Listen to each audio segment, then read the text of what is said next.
You're listening Laugh Out Loud with Dave and JJ. How was the Larry Mack tournament? Well, it was good. It was good. You guys had a lot of fun. Yeah, we had a lot of fun. We played with the guys who built the Hall of Fame. Oh no way! Their building company. Yeah. Yeah. Like, hey, if you want to go to the Hall of Fame, give us a call. I was like, yeah, cool. As soon as I got home, I went to shop and got all my stuff, and so finally I got it sent out. And then Kristen got a text saying there was all sorts of stuff going on the Whitney Facebook page or whatever. So yeah, I just kind of read through it. I thought something was funny, and so I sent out a couple tweets here saying, "Oh yeah, I'm getting them." Me and your 1,706 followers now. I actually came home today and turned my email on, and I just watched the little meter at the bottom of the screen just keep going, keep going, keep going, keep going. So it's good. People want to hear what's going on. So it's unfortunate, and I totally understand. Your very last tweet, not even getting a new chance with the new equipment does suck, because watching the monitor while you were out qualifying at Watkins Glen, and you were way in the green until I think it was the bus stop, right? Yeah. Yeah.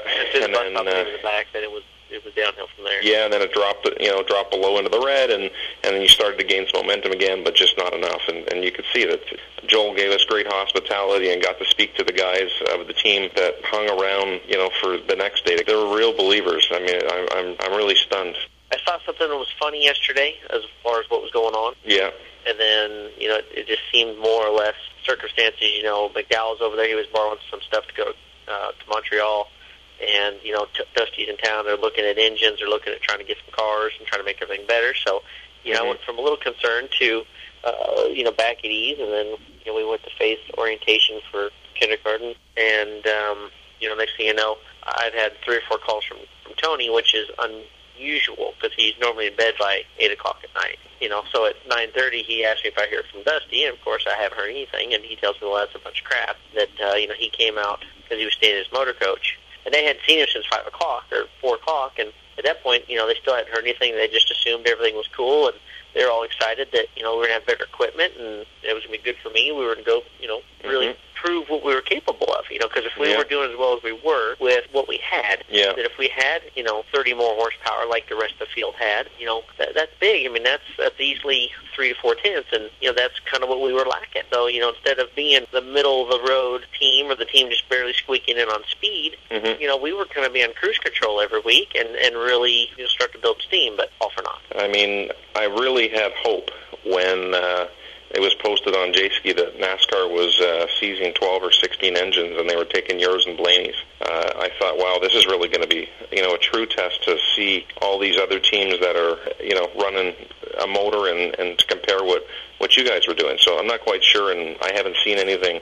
on J-Ski or NASCAR.com in regards to what NASCAR's findings are, or if we'll ever find out what their findings are. I believe, I heard that they may post them this week. I saw the sheet today at the shop. And it was funny, but it shows the bottom number, and then they went ahead and left the number and the Dodge, so we knew that it was us. But then they cut the rest of the numbers and cars off, so that part of the page was cut out. Yeah, but you can see the other 17 engines and what they produced.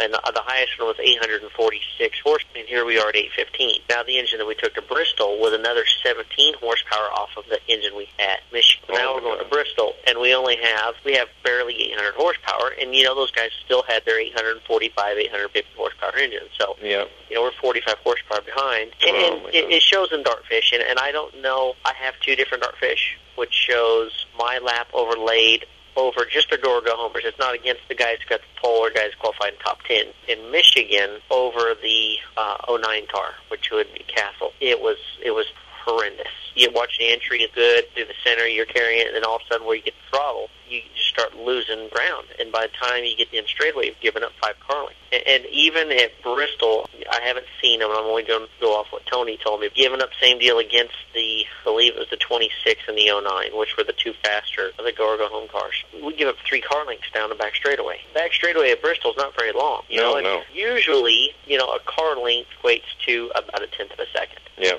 So, we missed it by 2/10. Well, we gave up 3/10 down the back straightaway. So, it's a typical deal. If we just had a little bit of help on engines, it solves a lot of the headache. And, what I read on some of the Facebook stuff, people are going to have their opinions, and obviously they're entitled to them. But, there's some stuff in there I read that, obviously Dusty's entitled, whatever he wants to do, because, which is absolutely true.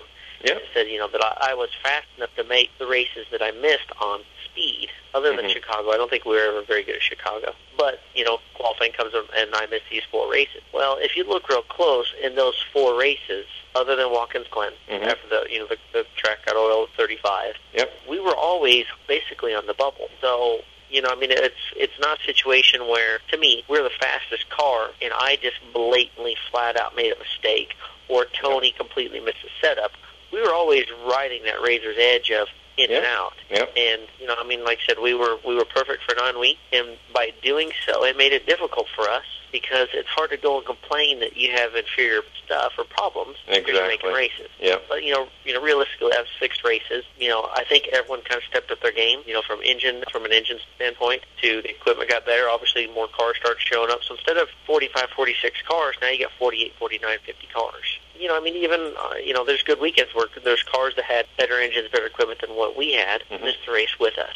It's very disappointing that at least didn't get a shot. I can understand that, this is what you got to do, that's your job, put everything on the table, and you know what? Okay, if I can't do it, I can't do it, but, don't just pull the plug. Is going to take over the wheel, and I don't know, it disgusts me, the whole thing. To me, I think there's been opportunities out there for me other than the 46 car, and, I don't think it was, right for me to, at that point everything's lateral move. If it's a team that still has to qualify in, you're not doing any good.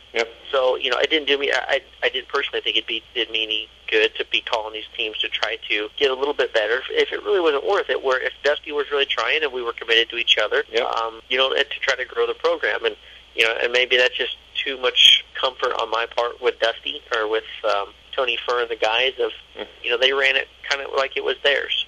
They were very efficient with everything. They worked very, very hard. There was a lot of passion. So, obviously I want to share that passion and give 110% at the shop, at the track. That meant cutting corners, costs, whatever it may be. Let's do it on all of our parts. And, to get shortchanged so quickly by someone that you were trying to help, it's, obviously it's very disappointing. Well, I guess we buckle down. We go forward and continue to do what it is that you do. The nice thing is that you've been back at the track, and it's been a few weeks since you guys made the race. The races you did make, and you did try and ran as well as you could, and the car ran good. You were the king of the dingalingers, so. Well, obviously there's still opportunities out there. It obviously makes it difficult to find something, because not knowing exactly what's going on. Like I said, I still haven't heard from Dusty. I got the call from Tony Furr. I sent a text finding out if I was being replaced. He says yes. He said he would call. I told him not even worry about it, because what good is it going to do? But I figured, even saying that as a car owner in the Cup Series, you would still have enough respect to say, hey, this is my decision, this is why. It's pretty disappointing, and you try to think of this sport and the people come in it, and it is the pinnacle of auto racing, and I guess that side of it is a little disappointing. But like I said, I spoke with a lot of different teams today, late in the day, from the teams that are obviously would have drivers or have situations that would be available. Most drivers aren't under contract that are outside the top 35 in points. Finding something for Atlanta may be a little bit difficult moving forward. Like I said, there are some opportunities. So, like I said, all I can do is stay positive, know that, in my mind, we did a lot. Oh my God, yeah. Not much. You know what? And, you should never. You shouldn't be walking with your head down. That's for sure. Well, I take everything very personally. I was very upset missing races, and like I said, I knew that we at some point were fast enough in practice. Like I said, there was no room for error, and if that miss and setup, whatever it may be. And I'm a racer, and I don't like failing. I don't like not being fast, and obviously when you go home that many, you were fast enough. So. Well, I know, and I could feel that, when we were saying goodbye at Watkins Glen, there's nothing that I could have said that would have made you feel better. You are a racer, and that's what you do, and obviously it's, half an hour before we were laughing and joking in the hauler, and then, it's like, dang, truly felt bad. I mean, nothing I could say, and then, other than wish you well, and I know something's going to happen. So, I mean, something's coming. Everything happens for a reason. Doesn't matter what it is, and I've been stung, many times in many different situations. Whether it's personal issues or employment or whatever. And you know what? Everything happens for a reason. Absolutely everything. So. You've probably opened a lot of eyes this year again to people that had forgotten about you, that read about the accident where you fractured the vertebrae in your neck, and went through the surgery, and after that they probably forgot about you. It was good to have you back at the track, and I look forward to watching you race again. Which, to remind you, happened almost a year ago. So yeah. For some reason, the August 20th aren't being real friendly to me. Yeah. But can we talk nationwide? We could, but that would be almost as painful. Can you tell me, because I really don't know anything about the team or anything about that. I mean, is there anything else coming up with that team? Obviously, it's a team outside there. They don't have any points either, and you were in to qualify. But they had 52 cars in the nationwide race trying to qualify? Well, I had actually spoke with Doug Taylor, who's the owner of the 61 team, and in the off season about maybe trying to put something together. I know that they get their engines from Roush Yates. They have pretty decent engines. They, like every other team, need some money and some funding. He had given me a call last week, and they've really been struggling. I think they didn't have the means. It was very difficult for them. They got someone who kind of took over the business side of it. Doug was going to go back to mainly working on the cars, and I said, well, I'm going to be in Bristol. It'd be nice to get some more laps in there. Sure, let's go give it a shot. Doug actually got ill sometime during the week, and actually went to the doctor, and they felt so. He did not even go to the racetrack. Some of the help that was going to go with him didn't go to the racetrack. Oh. There was basically only two guys there to work on the car, and one of them was the gentleman that drove the truck and trailer to the racetrack. So, we unloaded, we go make our first lap, and the car's, bottoming out horrendously. We come in, raise the car up, still dragging the racetrack, so then we go change some springs.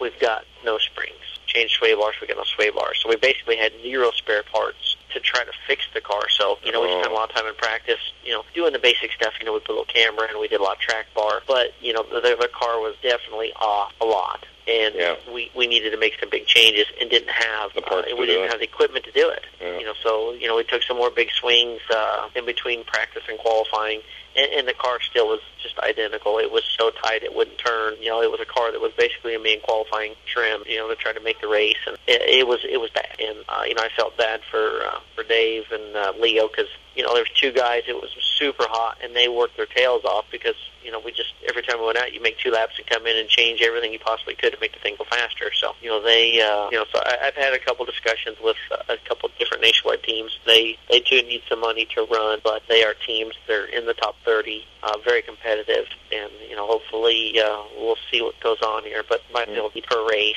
and maybe put a package together to get us through the rest of the year. I don't know at this point. Finding sponsorship for the end of 2010 is difficult because most everyone's already used their budget. So, just trying to plan through and see if we can get at least solidified for next year.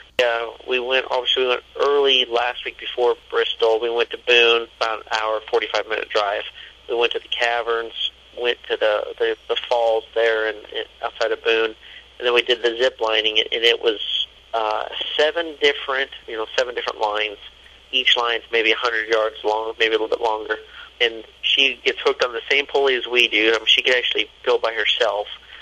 For half of them, Kristen held her. The other ones, I held her. And she loved it. She was never really scared. The only thing that bothered her, one run goes through some trees, and she didn't like that much. She was afraid there might be bears in the trees because we went to the Grandfather Mountain and saw the bears. I said, well, if we hit a bear going as fast as we're going, he's going to regret it. But she loved it. She wanted to do it again, and they have a super zip, what they call, that basically goes from the top of the mountain to the bottom of the mountain, that you'll see speeds of maybe 50 miles an hour.